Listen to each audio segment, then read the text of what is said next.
பணியில் சேர்ந்த ஆசிரியர்களின் விவரங்களை கண்டறிய நேற்றே குழு அமைக்கப்பட்டிருப்பதாக அண்ணா பல்கலைக்கழக துணைவேந்தர் தெரிவித்திருக்கிறார்.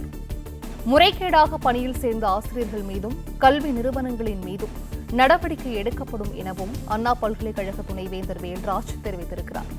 ஆதார் எண்களில் மாற்றம் செய்து மோசடியில் ஈடுபட்டுள்ளது கண்டுபிடிக்கப்பட்டிருப்பதாகவும் துணைவேந்தர் தெரிவித்திருக்கிறார். பணியில் சேர்ந்த ஆசிரியர்களின் விவரங்களை கண்டறிய நேற்றே குழு அமைக்கப்பட்டுள்ளதாக அண்ணா பல்கலைக்கழக துணைவேந்தர் தெரிவித்திருக்கிறார். முறைகேடாக பணியில் சேர்ந்த ஆசிரியர்கள் மீதும் கல்வி நிறுவனங்களின் மீதும் நடவடிக்கை எடுக்கப்படும் எனவும் அண்ணா பல்கலைக்கழக துணைவேந்தர் வேல்ராஜ் தெரிவித்திருக்கிறார். கூடுதல் விவரங்களை செய்தியாளர் பாண்டியராஜன் வழங்க கேட்கலாம். பாண்டியராஜன், வணக்கம். இது குறித்தான விவரங்கள்.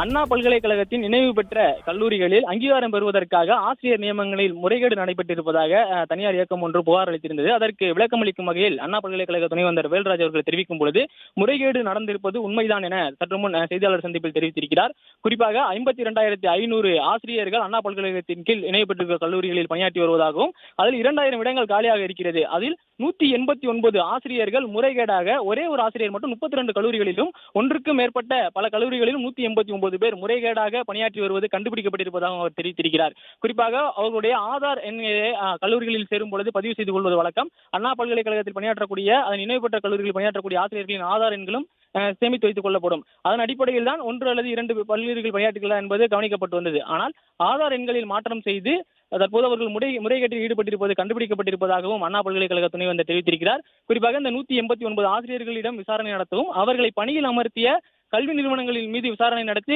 உடனடியாக நடவடிக்கை எடுக்கப்படும் என தெரிவித்திருக்கிறார். மேலும் ஆதார் எண்களில் மாற்றம் செய்வது சட்டப்படி குற்றம் எனவும் தெரிவித்த அவர்கள் மீது சட்டப்பூர்வமாக நடவடிக்கை எடுப்பதற்காக புகார் அளிக்கப்படும் எனவும் தெரிவித்திருக்கிறார். உடனடியாக இந்த கலந்தாய்வு நடைபெற்றக்கூடிய சூழலில் இந்த ஆசிரியர்கள் மற்றும் கல்வி நிறுவனங்களின் மீது நடவடிக்கை எடுக்கப்பட்டு அது வெளிப்படையாக எல்லோருக்கும் தெரிவிக்கப்படும் எனவும் அண்ணா பல்கலைக்கழக துணைவேந்தர் வேல்ராஜ் தெரிவித்திருக்கிறார்.